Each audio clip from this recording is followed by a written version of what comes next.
Shalom.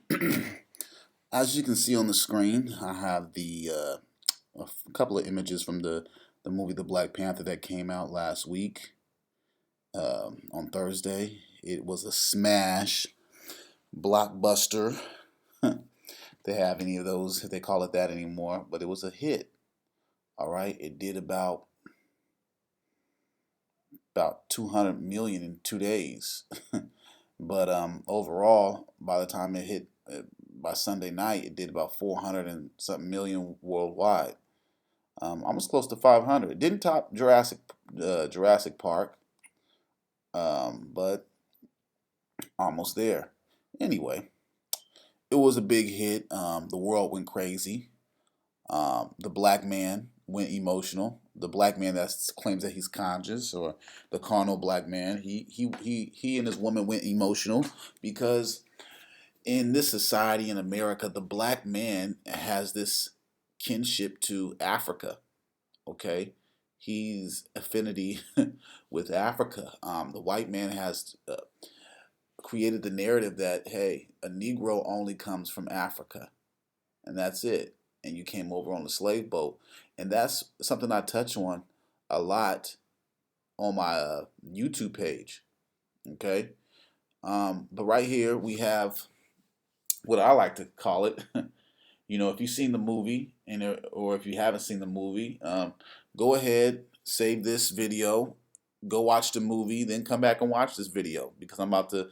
It's just nothing but spoiler alerts for you. Okay, but right here you have this man who's played by Eric B. Michael B. Johnson or something, Michael B. Jordan, I believe, and he plays Eric Killmonger. All right, Eric Killmonger. And this is Chadwick Boseman. He plays the Black Panther. Okay, T'Challa. And basically, Black Panther is a character that takes place. He's from Wakanda, and it's like this magical, mythical place in Africa. Okay, and it takes place in this Marvel universe. He was in the Civil War movie, Captain America: Civil War. If you want to get the little story on him from there, but if you read the comic books, it's a totally different backstory on the Black Panther.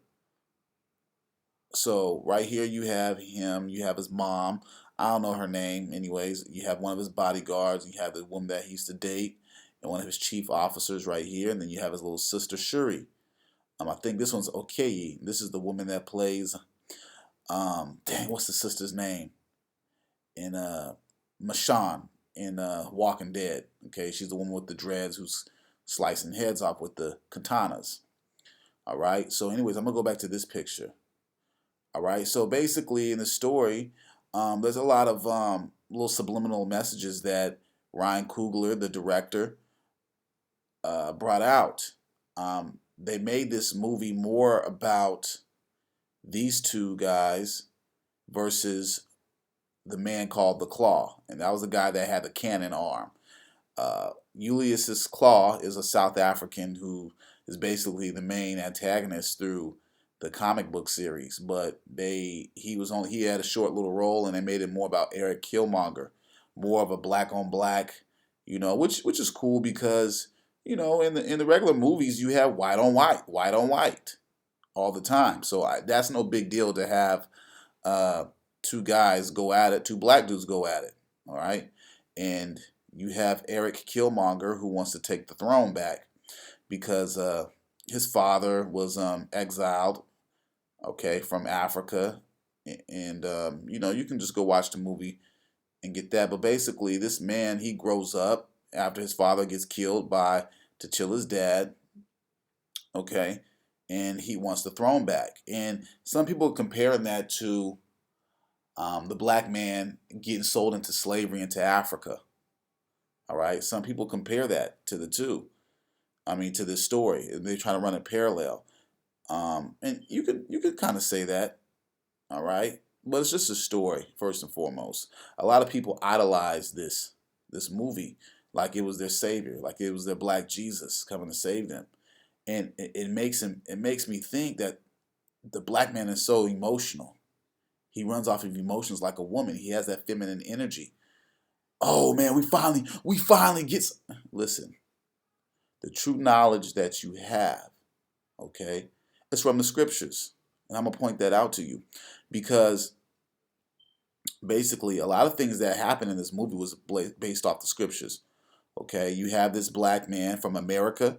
He's upset with the African, okay, which are cousins. Now, when you go into the scriptures, basically you can call this man Ham and you can call this man Shem.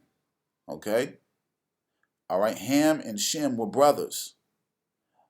Uh, Through Shem come the Israelites. Through Ham come Put, the Cushites, the Egyptians, and all the rest of the African nations. Okay, and if you read history of what's going on in Africa, it's always a war going on between the Hamitic and Semitic tribes. All right. A lot of the Israelites, after Vespasian and Titus kicked the Jews out of Israel, which Christ prophesied of in Luke chapter 21, they ran south into Africa, okay, and hid down in Africa. Why? Because they came down heavy from the north. All right. And when you read about where Esau was at, the so called white man, he was already in Syria. All right. That's where you had the Seleucid Empire. Okay. And he was already in Rome and Italy. Oh, well, Rome and Greece. Okay. And some parts of Spain and Georgia, Russia. So, well, that's all right there. So we couldn't go flee up north into the European continent, okay, or to the European countries. We fled south into Africa. And when Africa really began to flourish is when the Israelites came down in there. All right.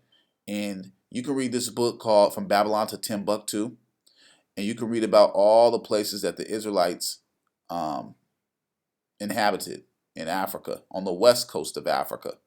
Okay, the east coast of Africa was already inhabited by um, the Cushites and the other African tribes.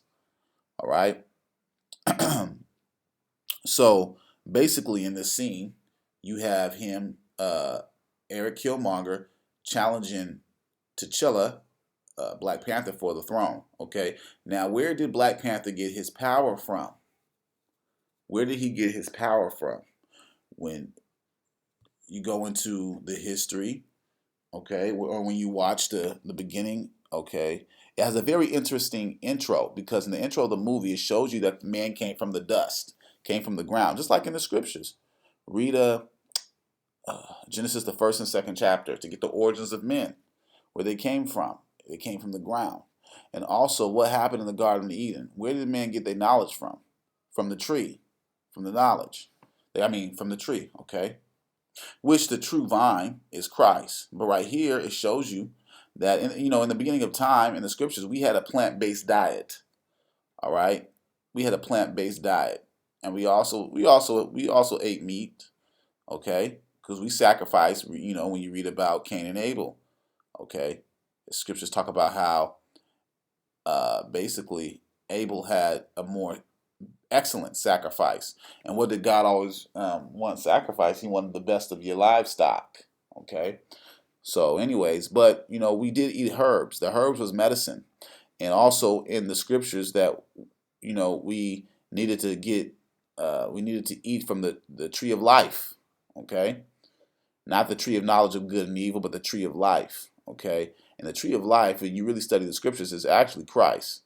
I'm gonna do a breakdown on who was actually in the garden another time, but that's Christ. That's why Christ says in uh, St. John chapter 15, "I am the true vine." Also in Genesis 49. Okay, also in Genesis 49. But anyway, so he has this heart-shaped leaf that he eats, where he gets his power from in the movie. Okay, or he gets his power from in the movie. Okay, so that's kind of like taken from the scriptures. All right, now who um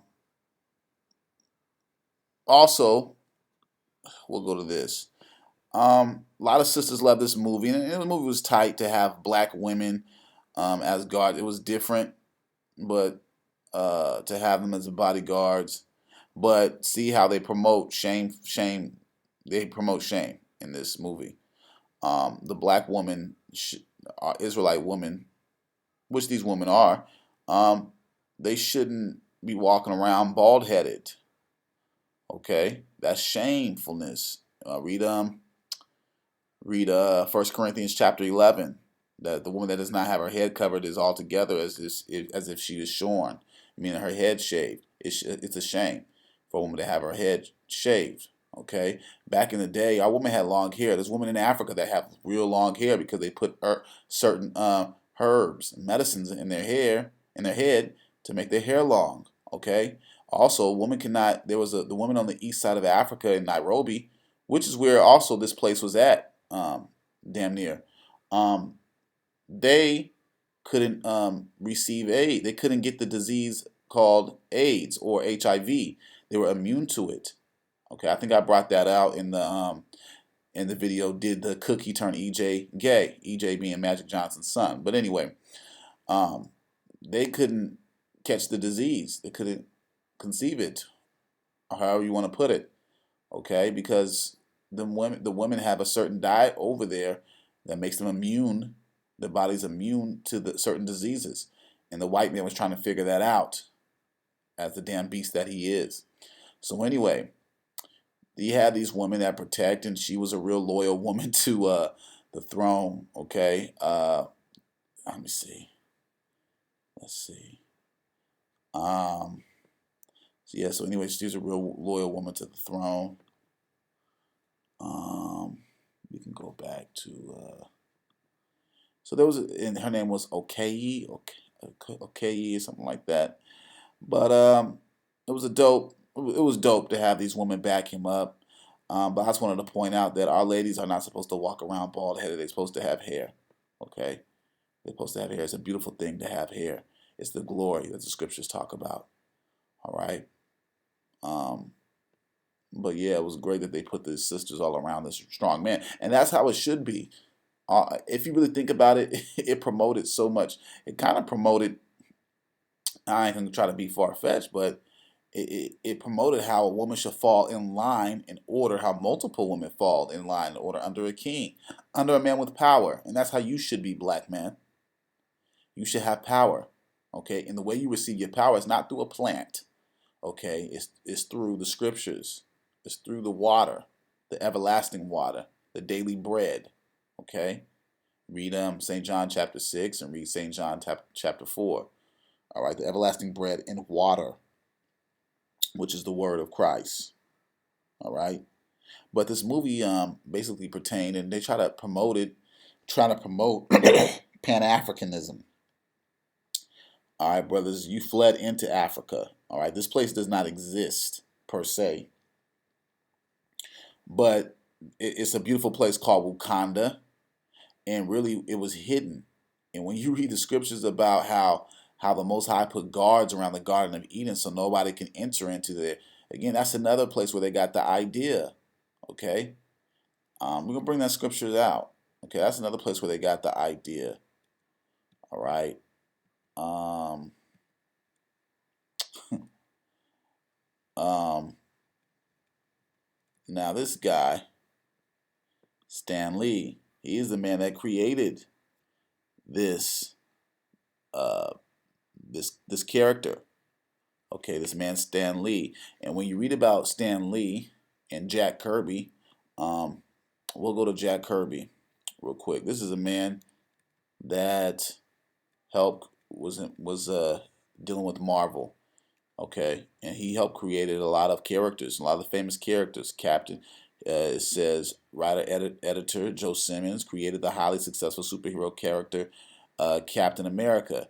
All right, this man's the one who drew the pictures. All right, Jack Kirby, Jacob Kurtzberg. Okay, pay attention to that name, Jacob Kurtzberg, Jack Kirby, born Jacob. All right, so he has the Hebrew name. All right. Kurtzberg was an American comic book artist, writer, and editor, widely regarded as one of the medium's major innovators and one of the most prolific and influential creators Okay, Kirby grew up in New York City, so he has his Jewish name or Hebrew name. Jumping down, he was born in Low East Side, Manhattan. Been there. All right, and he died in 1994. Um, but here's the point I want to get to his early life. Jack Kirby, born Jacob Kurtzberg on August 28, 1917, Lower East Side, Manhattan, where he was raised. His parents, Rose Bernstein and Benjamin, another Hebrew name, Kurtzberg, were Austrian Jewish. There you go. He was a fake Jew. All right. He was a fake Jew. Now, let's go into Stan Lee. These are some things you guys got to understand.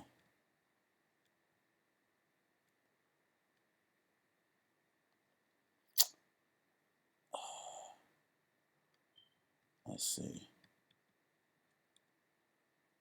Let's go to Stan Lee. This is the man. You know, these guys are creating. Okay. These guys are creating these comic books and putting your history into the comic book.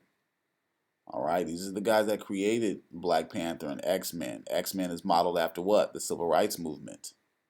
All right. So, in collaboration with several artists, including Jack Kirby and Steve Ditko, he co-created fictional characters, including Spider-Man, the Hulk, Doctor Strange, the Fantastic Four, Daredevil, Black Panther, and X-Men. Okay, so he was one of the guys. Stan Lee is the main guy who runs um, Marvel. Okay, all right, everybody else is a collaborator. All right, now when you go down, you read about his early life. He's also, let's see, with the help of his uncle Roby Solomon, Lee became an assistant in 1939. All right.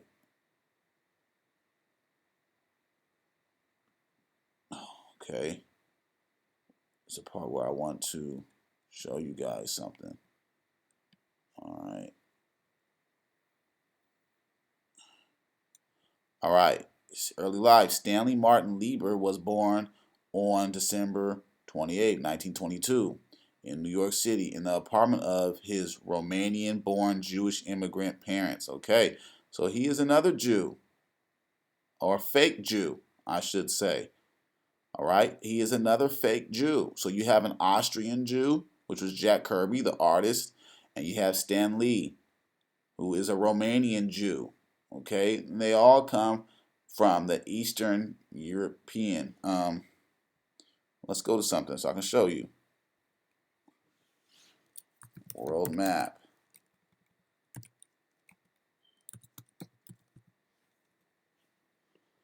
All right.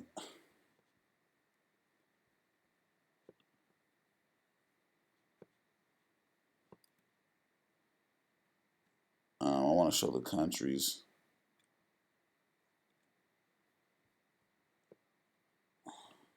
But let me see. Let me just do it like that. All right. So when you look, all right, here's Austria. This is the dark green. Here's Austria. You have Spain. I believe this is France and this is Germany. Okay. Here's Austria. All right. So and there's Turkey. This is considered Eastern European. Over here you have Georgia. Okay, the country of Georgia, and all this is Russia. All right, all this is Russia. All right, down here is Greece. Over here is Italy. These are the Eastern European countries. All right, the major ones are Spain, France, Germany, Britain. Then up here you have Norway and Sweden, and I think probably Denmark, I believe. But anyways, my main focus is this. They said he's from Jack Kirby is from Austria. Okay, Eastern Jew. All right, you got to really pay attention to this. Um, so that's right there. We're gonna click on Romania.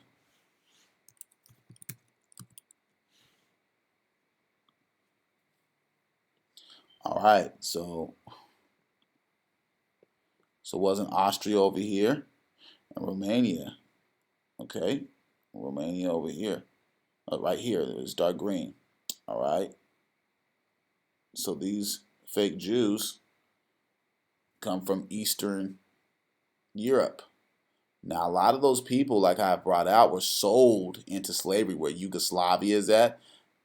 All right, they were, matter of fact, that's where that word Slav comes from. Go and click into one of my other videos. Go and click onto my other videos and see Yugoslavia is right here. So Romania is like over here somewhere. Well, Yugoslavia is right here. So those guys turn into slaves. Hungary and Romania was like over here somewhere. Okay. All right. So remember, these white men have a long history of being enslaved. So they have a hatred for you, black man. And they got a hatred and interest in stealing your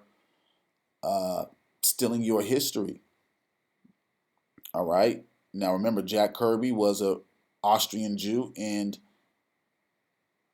uh, Stan Lee was a Romanian Jew. They all grew up in New York.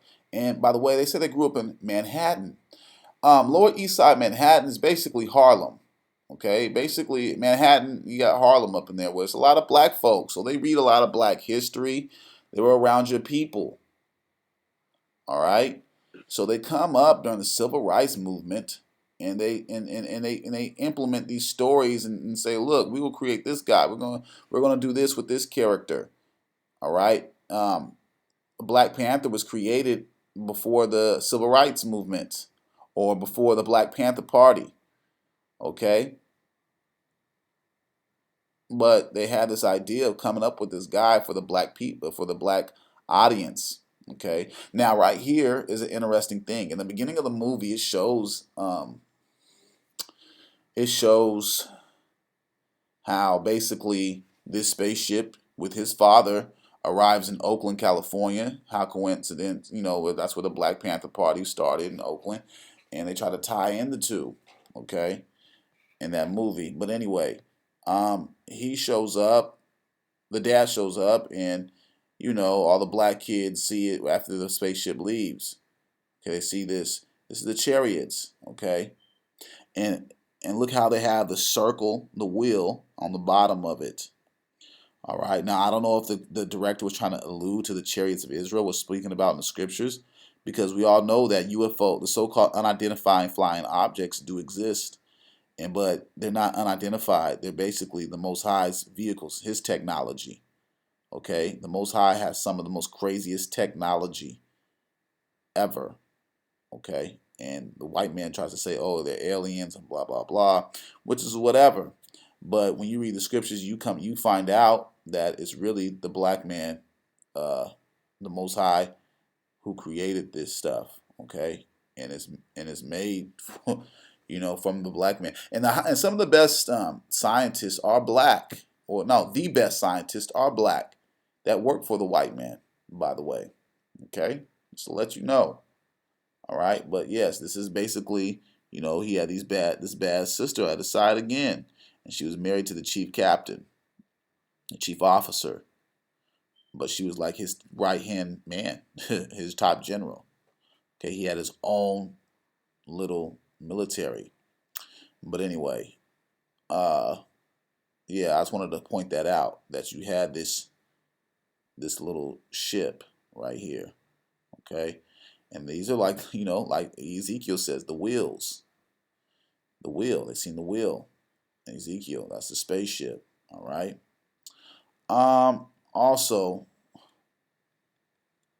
I'm gonna point this out right here. This throne that they have him sitting on is similar to the what? The one that they have Huey P. Newton sitting on. All right. I'm gonna go ahead and pull that up.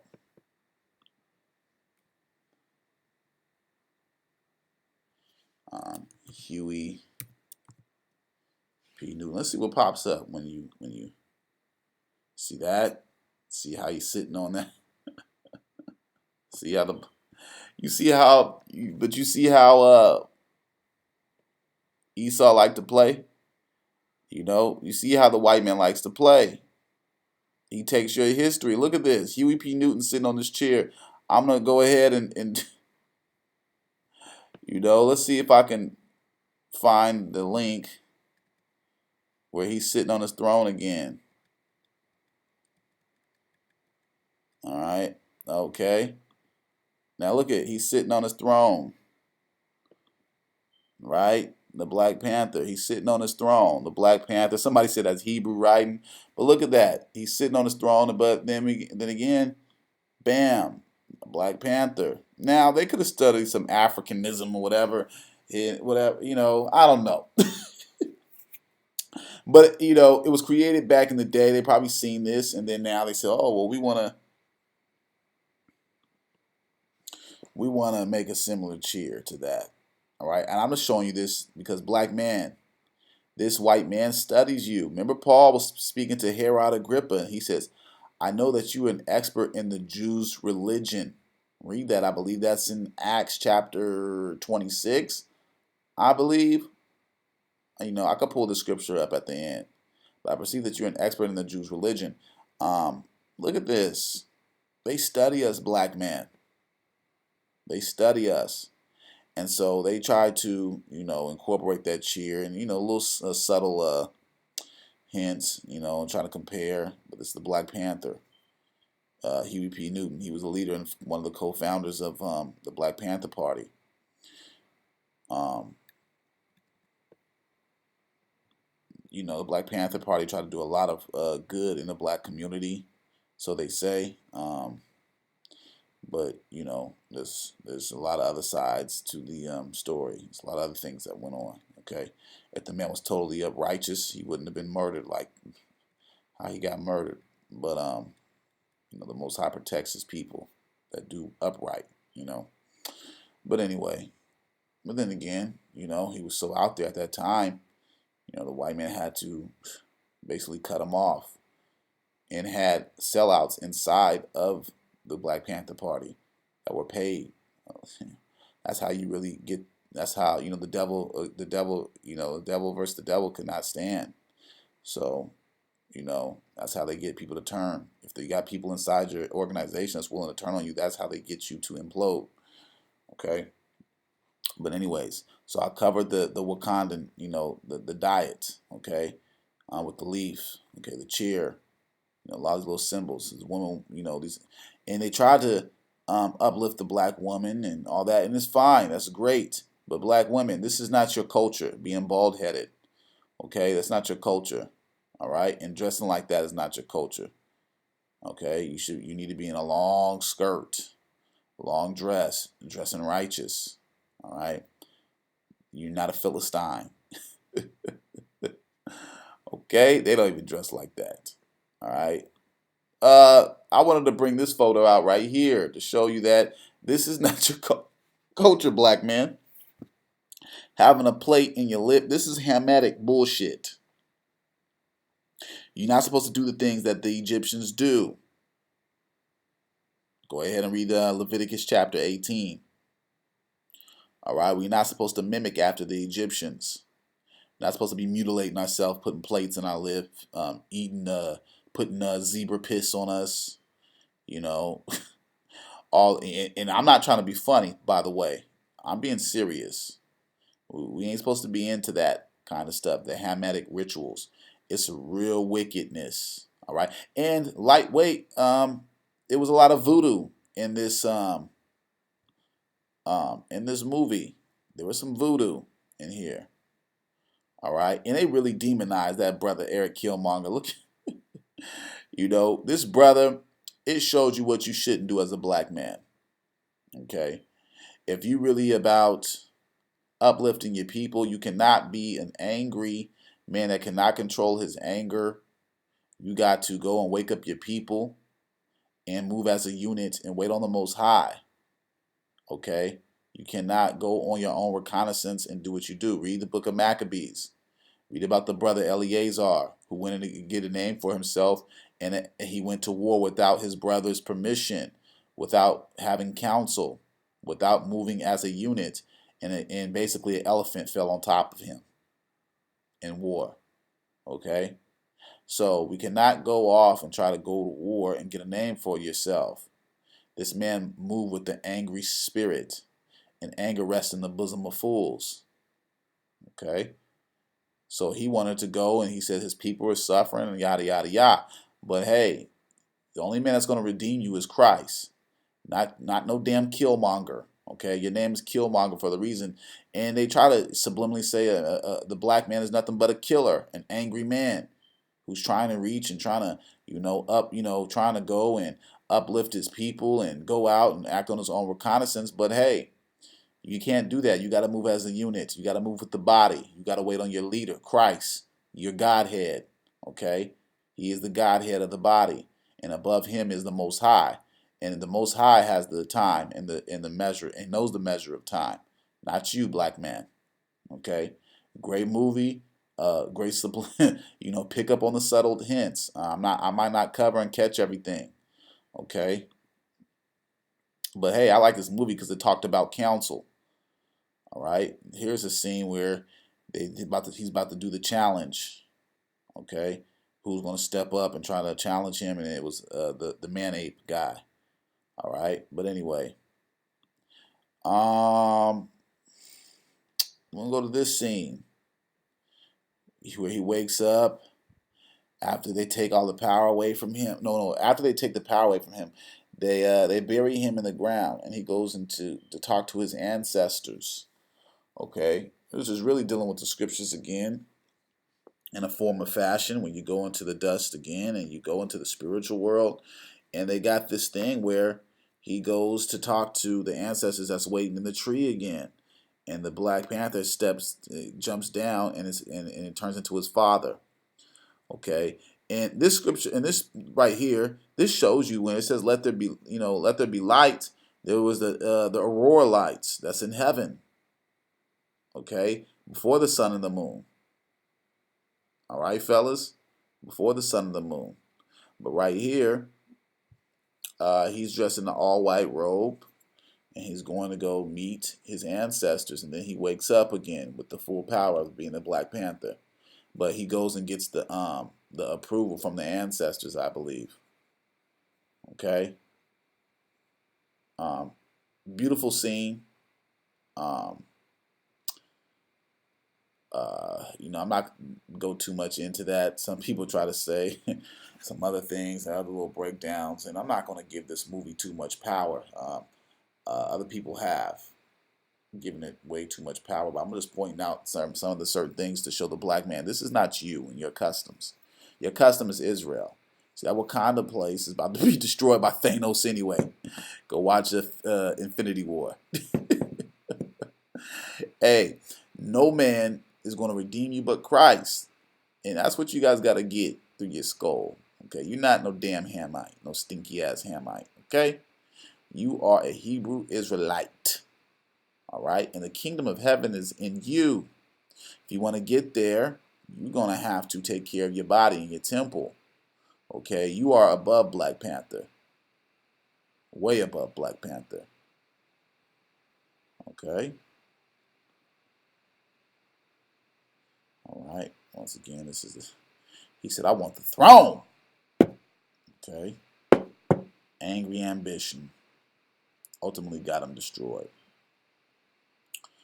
All right. Now,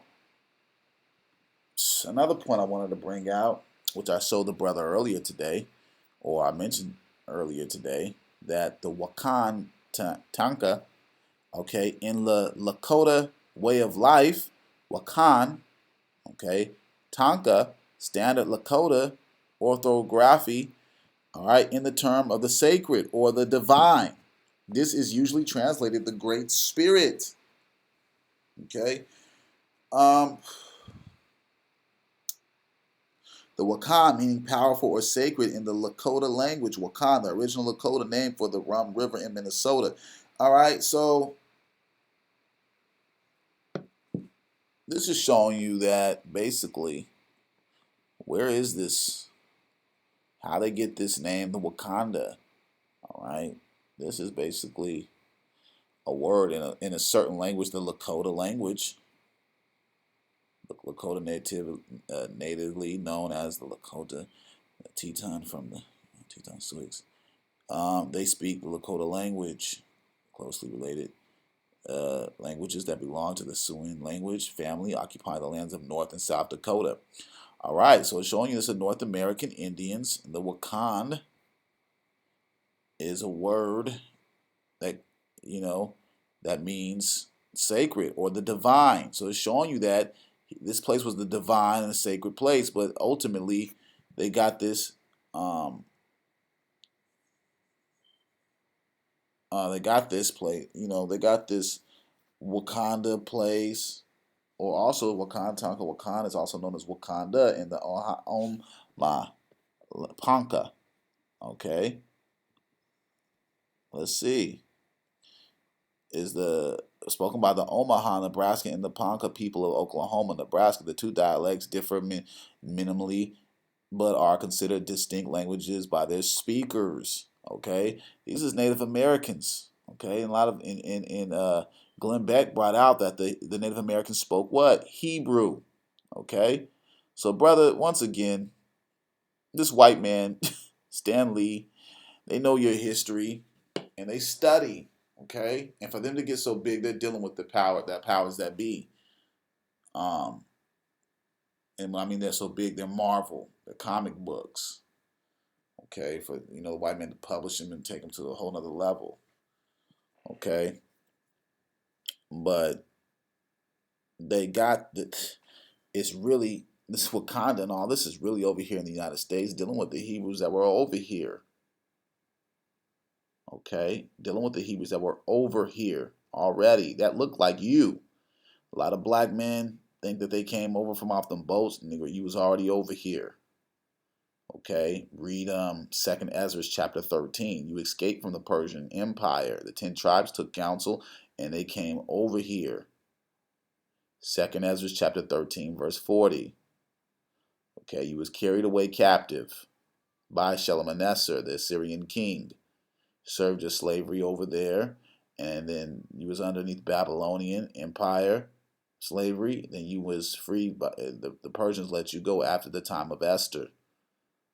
All right, and the 10 tribes took counsel, and they came over here to a place called Azareth, which was not inhabited ever before. Okay, all right, but the other tribe, Judah and Benjamin, stayed in where? And they went back and built the temple, and eventually got ran out by the Greeks or the Roman Empire. But I really want you guys to see this, all right? To see that Wakanda came from the basically the Native American language, okay? Not some place in East Africa. All right, moving on. Now you got this. Look at this. Everybody running to see Black Panther. He's so great. Black Panther deals with idolatry heavy. Okay, you see him bowing down to a damn cat, the pussy cat. All right. Now this cat is called, and you're not gonna mention his name, but it's right here, Bastet. Okay, I'm not gonna even give I'm not gonna even speak life to this damn idol. Okay, but in this comic book, this is what he deals with: straight up witchcraft. All right, heavy witchcraft. And see, he's bowing down to it, calling it a goddess. When you really read the comic books, this Hamite character is really an idolater, heavy. Okay, he deals in heavy idolatry. Okay, you can see that this is venerated over there in Egypt. Okay, heavy. All right. So know what you guys are getting into before you go. I seen a fool bowing down to a Black Panther um, poster. Dude, you supposed to be bowing down to Christ. Okay? Supposed to be bowing down to Christ. But anyways, I wanted to touch quick on this because our people are simple-minded. Go enjoy the movie. It's a great movie. Go get out, take your kids to see it. You know, it's good to see a little black superhero, but that's all that it is. You know, communication, corrupt communication, evil communication corrupts good manners. If this is going to corrupt you and make you believe into some Hamite bullshit, then you shouldn't see it. But if you just take it as a movie with a grain of salt, then you be all right. All right, but just know what you're getting in. You know, just enjoy the movie, but don't get too far into it because really, like I showed you right here, he's dealing with straight up witchcraft. Okay, this man actually gets his power from this creature. Name is fake idol. All right, and he worships up the women. All right, in the scriptures, we don't worship no damn woman. We worship the Most High, who's not a woman. He's not no transgender bullshit. He is a male figure. Okay, he is the heavenly Father.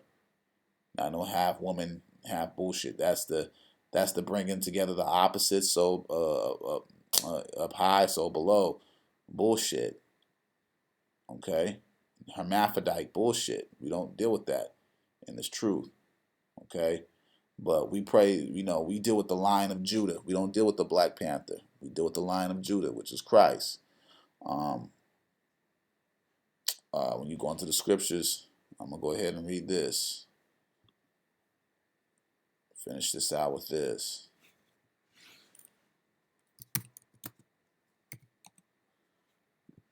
And in Revelation chapter 5, verse 1. And I saw in the right hand of him that sat on the throne a book written within and on the backside sealed with 7 seals. And I saw a strong angel proclaiming with a loud voice, Who is worthy to open the book and to loose the seals thereof? And no man in heaven nor in earth, neither under the earth, was able to open the book, neither to look thereon. And I wept much, because no man was found worthy to open the book, open and to read the book, neither to look thereon.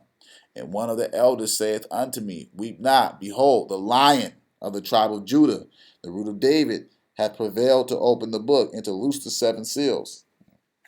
Okay, the Lion of the tribe of Judah. So when you guys in this worshiping and bowing down to this Black Panther bullshit, you really need to be having your mind on that Lion of Judah who's opening up that book, the book of life. He was worthy. Okay, he was worthy. Not some fake thing that you looking for, some fake God. You need to be looking to your banner, which is Christ. Christ is your banner. Go ahead and read Isaiah chapter 11. Christ is the banner. He is the signal to look upon. The signet, not the signet, excuse me.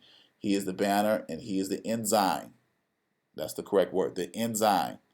Not this Hamitic bullshit. All right. Okay, not this. This is all BS.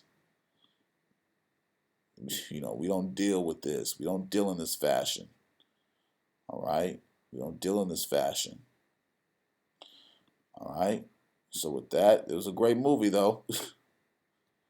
But we don't deal in Hamite fashion. This is all madness, people. Okay? The Most High speaks against that. But with that, I'm going to say shalom.